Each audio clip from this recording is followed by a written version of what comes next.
사람은 누구에게나 같은 태도를 보이지 않습니다. 말투가 달라지고, 표정이 달라지고, 거리감이 달라지죠.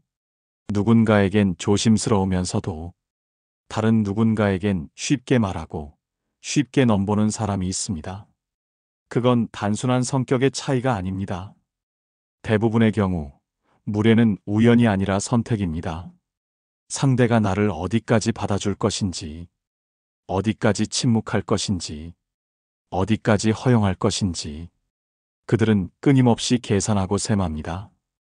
그래서 오늘은 사람을 무시하는 사람들의 심리 구조에 대해 먼저 알아보겠습니다. 그들은 강한 사람에게 무례하지 않습니다. 자신보다 위라고 판단한 사람에게는 오히려 조심스럽고 계산적입니다. 하지만 당신이 조금 부드럽고 참을성이 많아 보인다면 그들은 속으로 생각하죠. 이 정도는 해도 되겠네. 이건 착각이 아닙니다. 그들은 정확히 계산해서 말하고 행동합니다. 당신의 말투, 눈빛, 반응 속도, 웃음의 습관. 그 모든 것들이 이 사람은 선이 없을 수도 있겠다는 착각을 만들어냅니다. 니체는 말합니다. 사람은 자신보다 아래라고 느낄 때만 목소리를 높인다고. 그 경멸은 본질적으로 오해에서 비롯된다고. 당신이 너무 착해서 그런 게 아닙니다. 단지 스스로의 경계를 직접 표현하지 않았기 때문입니다. 스토아 철학자들은 감정에 흔들리지 말라고 이야기합니다. 당신이 바꿀 수 없는 상대를 탓하지 말고 당신이 허용한 침묵의 범위를 돌아보라고 조언합니다. 우리는 종종 좋은 사람으로 보이기 위해, 갈등을 피하기 위해 상대의 작은 무례쯤은 넘어가도 된다고 생각합니다. 하지만 그 작은 허용이 모여 당신의 존엄을 침식해 들어갑니다. 무시당하는 감정은 이유 없이 생기지 않습니다. 그건 그들 쪽의 문제가 아니라 내 쪽에서 분명하지 않았던 신호의 결과일 수도 있습니다. 중요한 건 그들의 태도가 아닙니다. 당신이 나를 어떻게 대하고 있는가, 스스로에게 어떤 말투를 쓰고 있는가입니다. 사람은 본능적으로 느낍니다. 이 사람은 쉽게 넘볼 수 있는 사람인지 아닌지, 그리고 아주 작은 말 한마디로도 태도는 바뀔 수 있습니다. 사람의 태도는 말의 내용보다 말의 무게에 따라 달라집니다. 같은 말을 해도 어떤 이는 무시당하고 어떤 이는 경청을 받습니다. 그 차이는 말하는 방식, 말할 때의 눈빛, 그리고 말에 깃든 자기 확신에서 비롯됩니다. 무례한 사람은 단어 하나에 반응하지 않습니다. 그들은 말의 분위기, 말투의 뉘앙스, 그리고 그 말이 놓인 맥락을 읽습니다. 말이 조심스러우면서도 단호한지, 부드럽지만 선이 그어져 있는지, 혹은 기분이 상한 듯해도 결국은 넘어가 줄 사람인지를 알아채죠. 철학자들은 여기서 한 가지 중요한 사실을 말합니다. 존엄은 말로 증명되지는 않지만 말 속에서 분명히 느껴진다고. 내가 나를 어떻게 대하느냐는 결국 내가 세상을 대하는 말투에 스며들게 되고 사람들은 그것을 통해 나를 평가하기 시작합니다. 스토아 철학은 이런 상황에서 감정을 조절하라고 말하지 않습니다. 오히려 감정은 감정대로 인식하되 그 감정을 담는 언어의 무게를 훈련하라고 말합니다. 그 말, 나한테 쉽게 하지 마세요. 그렇게 말하면 나를 오해하게 만들어요. 난 그런 취급을 받을 사람이 아닙니다. 이 문장들은 공격적인 말이 아닙니다. 내 울타리를 보여주는 방식이며 당신이 당신을 지키는 태도입니다. 아리스토텔레스는 말의 적절함을 한 인간의 미덕으로 보았습니다. 지나치게 강하지도 지나치게 약하지도 않은 말. 스스로를 보호하면서도 상대를 공격하지 않는 언어. 그것이야말로 인간이 가진 도덕적 품격이라고 했습니다. 우리는 자주 침묵을 선택합니다. 나를 좋게 보이게 할 수 있을까봐, 혹은 괜한 갈등이 생길까봐. 하지만 철학은 말합니다. 경계가 없는 선의는 결국 당신을 소진시킬 뿐이라고. 사람은 본능적으로 눈치챕니다. 이 사람이 스스로를 존중하는 사람인지, 말을 쉽게 허락하는 사람인지, 말 한마디에 무게를 바꾸는 것. 그건 단지 말투를 바꾸는 일이 아닙니다. 내가 나를 대하는 방식을 바꾸는 첫걸음입니다. 사람은 말보다 먼저 상대의 분위기를 읽습니다. 눈빛, 자세, 말하기 전에 침묵. 이 모든 것이 하나의 언어가 되어 당신을 설명합니다. 그래서 말 없이도 태도를 바꾸는 기운이 존재합니다. 경계는 말보다 먼저 도착하는 것입니다. 누군가는 아무 말 없이도 건드리면 안 되는 사람처럼 느껴지고, 또 다른 누군가는 이 사람에겐 뭐든 쉽게 말해도 되겠다는 오해를 줍니다. 이 차이는 크지 않은 데서 생깁니다. 등을 펴고 앉는가, 시선을 피하지 않는가, 상대가 농담처럼 던진 말을 바로잡는가. 이 작은 행동 하나하나가 당신의 무게를 결정짓습니다. 스토아 철학자들은 말합니다. 침묵조차도 품격 있는 태도로 다듬을 수 있다고. 그리고 그 침묵이야말로 말보다 먼저 도착하는 울타리라고. 당신이 침착한 눈빛으로 상대를 바라보며 아무 말 없이 고개만 천천히 흔들었을 때, 그 한 동작이 어떤 말보다 강하게 안 돼요를 말할 수 있습니다. 니체는 인간이 몸으로 말하는 존재라고 보았습니다. 표정, 움직임, 시선, 머뭇거림. 이 모든 게 철학이라고 그는 믿었습니다. 왜냐하면 사람은 그 모든 걸 무의식적으로 읽고 그에 맞춰 태도를 조정하니까요. 그래서 어떤 철학자들은 존중의 기운을 몸에 새기려 했습니다. 그건 근육을 키우는 일이 아니라 내가 나를 대하는 방식을 몸이 기억하게 만드는 훈련이었습니다. 예를 들어, 상대가 무례한 말을 던졌을 때 바로 반응하지 않고 조용히 침묵을 택하는 것. 그 침묵 속에서 눈을 마주치며 지금 그 말 알고 있죠? 라는 메시지를 보내는 것. 그건 싸우지 않으면서도 분명히 나의 울타리를 보여주는 방식입니다. 사람은 늘 계산합니다. 이 말을 해도 될까? 이 사람은 어떤 반응을 보일까? 그리고 당신이 보내는 첫 반응이 그 사람의 태도를 결정짓는 겁니다. 존중받고 싶다면 말보다 먼저 내 자세와 눈빛부터 다듬어야 합니다. 철학은 이렇게 조언합니다. 존엄은 큰 소리로 외치는 것이 아니라 작고 단정한 기운으로 유지된다고.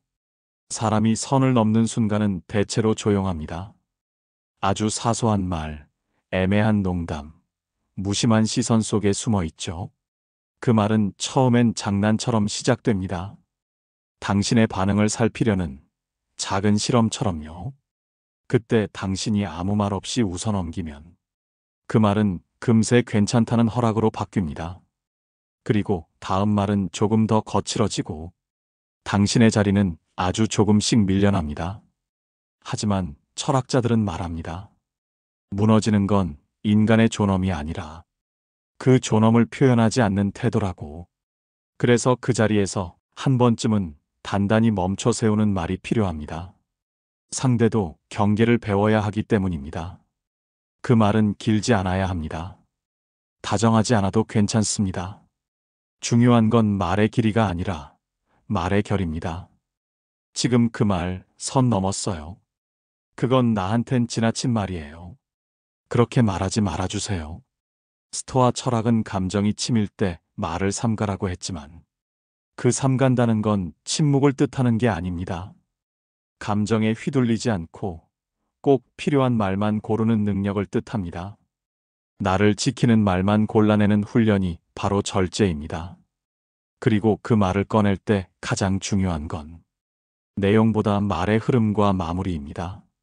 목소리에 떨림이 없고 억지 웃음도 없으며 끝을 흐리지 않는 그 한마디. 아리스토텔레스는 말했습니다. 덕 있는 사람은 말의 끝을 책임질 줄 안다고. 무엇을 말할지뿐 아니라 그 말이 어디에 닿을지를 스스로 알고 있는 사람. 그게 바로 존중받는 인간이라고. 당신이 지금 무시당하고 있다면 그건 당신이 약해서가 아니라 그 말의 끝을 너무 자주 양보했기 때문일 수도 있습니다. 경계는 목소리를 높여서가 아니라 낮은 톤, 짧은 문장, 단호한 눈빛 속에 더 분명히 담깁니다. 사람은 그 기운을 압니다. 그리고 그렇게 들은 말에는 쉽게 다시 함부로 대하지 못합니다. 어떤 사람은 늘 말끝이 흐려집니다. 하고 싶은 말이 있지만 망설이고, 표현하고 싶지만 돌아서고, 그 사이 사람들은 그를 참을성 많은 사람, 혹은 호구로 오해합니다. 반면 어떤 사람은 단 한마디 없이도 존중받는 분위기를 가집니다. 농담조차 조심스럽게 건네지고 무례가 가까이 가지 못합니다. 이 차이는 목소리의 크기에서 나오지 않습니다. 힘이 세서도 지위가 높아서도 아닙니다. 그건 철학이 말하는 단 한 가지, 자기 자신을 대하는 태도에서 시작됩니다. 아리스토텔레스는 말했습니다. 인간의 품격은 타인을 대하는 방식이 아니라 스스로를 어떻게 대하느냐에서 드러난다고. 자신을 함부로 여기는 사람은 타인에게 존중을 기대할 수 없습니다. 말을 아끼고 불편함을 넘기고 웃으며 받아주는 사람이 가장 많은 상처를 받는 이유는 내가 나를 낮춘 자리에 남들이 함께 올라서기 때문입니다. 철학은 늘 인간의 자리를 이야기해 왔습니다. 당신은 어떤 사람인가? 당신은 당신을 어디쯤에 놓고 있는가? 그 기준이 다른 사람의 태도를 바꾸는 힘이 됩니다. 스토아 철학은 그 기준을 스스로 정하라고 말합니다. 다른 사람의 눈치를 보며 나를 바꾸지 말고 나의 신념과 감정, 고요함과 존엄에 맞춰 경계를 스스로 선택하라고 조언합니다. 당신이 참았던 그 말 한마디, 넘어갔던 그 물의 한 장면, 그 모두가 지금의 분위기를 만들었습니다. 그리고 다행히 그 분위기는 언제든 바꿀 수 있습니다. 내가 나를 어떻게 대할지를 바꾸면 세상은 조금 늦게라도 따라옵니다. 사람은 스스로에게 건네는 말로 자신을 정의합니다. 그 말은 겉으로 드러나지 않지만 태도와 눈빛, 말투에 고스란히 배어나옵니다. 나는 괜찮아. 이 정도는 넘어갈 수 있어. 내가 참으면 조용해지겠지. 이런 말들을 자신에게 건네는 사람은 타인의 무례 앞에서도 그 말투를 유지하게 됩니다. 그리고 그 말투는 타인에게 이렇게 들립니다. 나는 이 정도까지는 받아줄 수 있어요. 철학자들은 그래서 스스로에게 어떤 언어를 사용하는가에 깊은 관심을 가졌습니다. 그 언어는 삶의 구조가 되고 태도의 뿌리가 되며 결국 인간관계의 기류를 결정짓기 때문입니다. 칸트는 말했습니다. 타인을 수단이 아닌 목적으로 대하라. 그러나 동시에 자신을 수단처럼 대하지 말라고도 했습니다. 필요해서 참는 것도, 관계를 유지하기 위해 침묵하는 것도 결국 자신을 목적에서 멀어지게 하는 태도일 수 있다고. 당신은 어떤 언어로 자신을 설득해왔나요?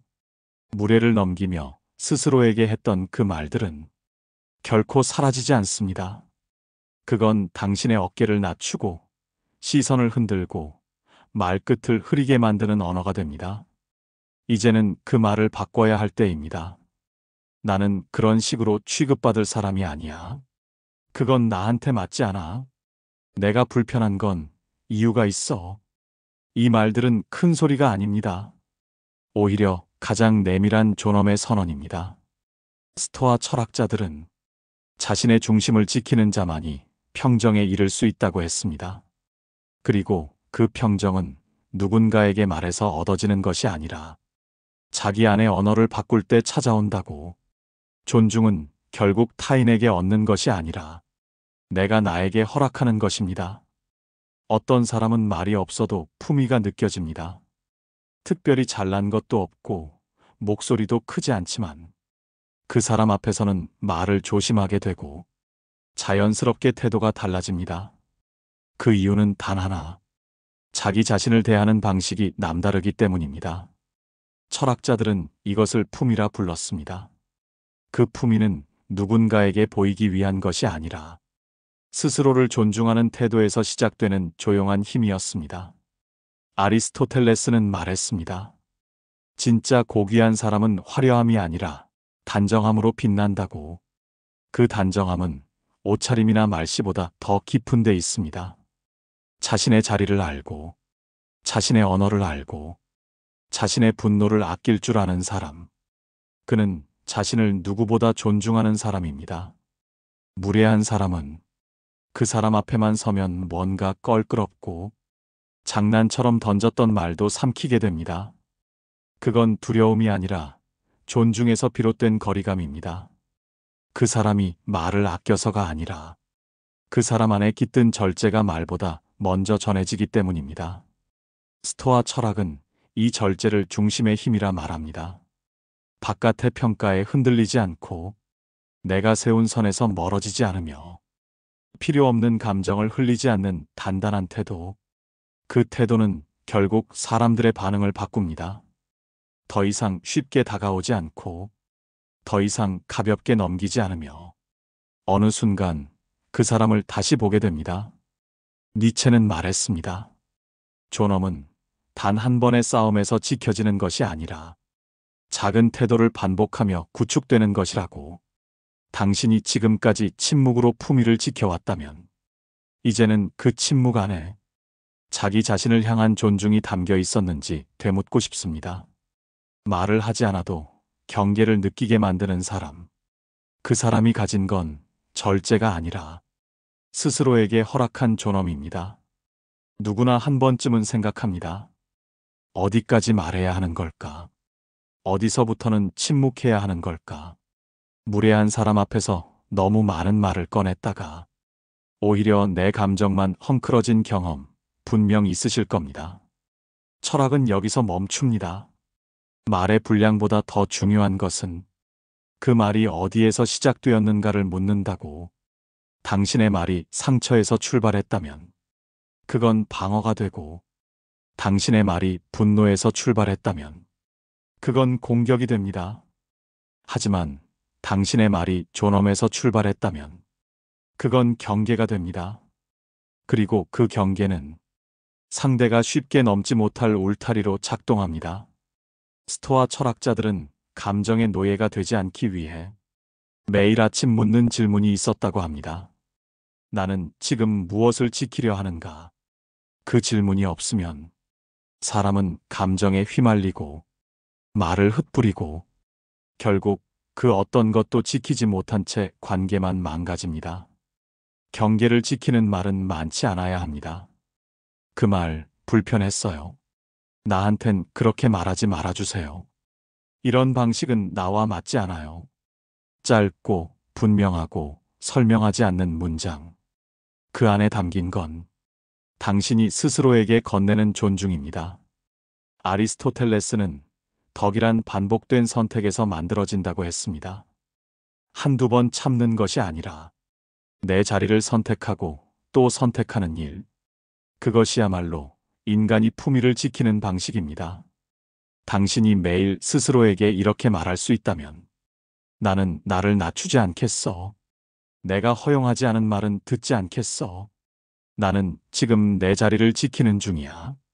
이 짧은 문장들이 당신을 지탱해 줄 것입니다.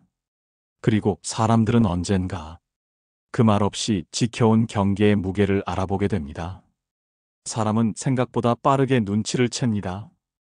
이제는 예전 같지 않구나. 더 이상 쉽게 다가갈 수 없겠구나. 아무 말 없이도 바뀐 기운은 느껴집니다. 그 변화는 말에서 시작되지 않았습니다. 당신이 더 이상 설명하지 않기로 했을 때, 억지로 웃지 않기로 했을 때, 침묵 속에서 내 마음을 지키기로 했을 때, 그때부터 사람들은 달라집니다. 태도를 바꾸고, 말투를 조심하고, 어떤 경계선 앞에서 잠시 멈춥니다. 철학자들은 이런 변화를 존재의 기후라 불렀습니다. 기후는 소리 없이 변하고, 사람들은 그 기온에 따라 입는 옷을 바꾸듯 당신의 태도에 맞춰 거리를 조절합니다. 스토아 철학은 이런 조용한 영향력을 가장 강력한 힘으로 여깁니다. 남을 통제하려 하지 않고 자기 중심을 지킨 채 세상과 마주하는 태도. 그 태도가 결국 세상을 바꾸는 방식이라고 니체는 말했습니다. 말을 크게 하는 사람보다 존재가 무거운 사람이 결국 영향력을 갖는다고. 그 무게는 타인을 눌러서 생기는 게 아니라 스스로를 다루는 방식에서 비롯된다고. 지금 당신에게 변화가 생겼다면 그건 좋은 신호입니다. 사람들이 당신 앞에서 망설이기 시작했다면 당신이 말하지 않아도 존중을 이끌어내고 있다는 뜻입니다. 그리고 그 변화는 거창한 훈련이나 지침에서 오지 않았습니다. 매일같이 당신이 한 가지를 반복했기 때문입니다. 스스로를 낮추지 않겠다는 결심, 허용하지 않겠다는 침묵, 그리고 그 어떤 상황에서도 내 자리를 지키겠다는 태도. 아리스토텔레스는 말했습니다. 덕은 지속적인 행동의 습관에서 비롯된다고. 그 습관은 결국 당신을 새로운 존재로 바꿉니다. 지금까지 우리는 왜 누군가는 무시당하고 왜 어떤 사람은 침묵만으로도 존중받는지를 철학의 언어로 천천히 걸어왔습니다. 하지만 이 모든 사유의 끝에는 결국 단 하나의 문장이 남습니다. 나는 그렇게까지 만만한 사람이 아니다. 이 말은 누구에게 들려주기 위한 말이 아닙니다. 그건 타인을 향한 선포가 아니라 스스로에게 내리는 선언입니다. 철학자들은 늘 인간이 어디에 서 있는지를 물었습니다. 그 자리는 타인이 정해주는 것이 아니라 내가 나를 얼마나 존중하는가에 따라 결정된다고 했습니다. 당신이 이 문장을 마음에 품는다면 더 이상 불필요한 설명을 하지 않아도 됩니다. 억지 미소를 지을 필요도 참을 이유도 없습니다. 스토아 철학은 감정을 없애라고 하지 않았습니다. 그 감정에 휘둘리지 말고 그 중심을 지키라고 했습니다. 그리고 그 중심은 늘 같은 문장에서 시작됩니다. 나는 지금 나를 지키는 중이라고. 아리스토텔레스는 말했습니다. 덕이란 인간이 스스로를 다루는 기술이라고. 그 기술은 위대한 이론이 아니라 조용한 습관과 반복된 선택 속에서 완성됩니다. 사람을 대하는 기술보다 나를 대하는 태도가 더 중요하다고 철학은 말합니다. 존엄은 말로 얻어지는 것이 아니라 그 말 이전의 태도에서 만들어집니다. 당신이 이제 말하지 않아도 사람들이 조심스러워지고 그 조심스러움 속에서 비로소 진짜 관계가 시작됩니다. 그때 당신은 알게 될 것입니다. 그 많던 갈등과 상처가 사실은 한 문장으로도 막을 수 있었다는 걸. 나는 그렇게까지 만만한 사람이 아니다. 이제 그 말을 조용히 마음에 심어두세요. 그리고 어떤 상황 앞에서도 그 문장을 스스로의 중심에 다시 떠올리세요. 그 순간부터 사람들은 다시 태도를 배웁니다. 당신을 대하는 방식을. 이것이 철학자들이 전해준 말 한마디로 마음을 지키는 방식입니다. 철학은 실천이 아니라 태도라고 말합니다. 당신이 어떤 말을 하느냐보다 그 말을 어떻게 품고 살아가느냐가 더 중요하니까요. 오늘 당신 안에 새겨진 이 한 문장이 당신의 시선과 침묵, 말끝과 거리를 바꾸길 바랍니다. 사람들은 결국 당신이 당신을 대하는 태도를 따라 배웁니다. 그 변화는 말보다 먼저 도착합니다. 지금 그걸 시작하셔도 됩니다.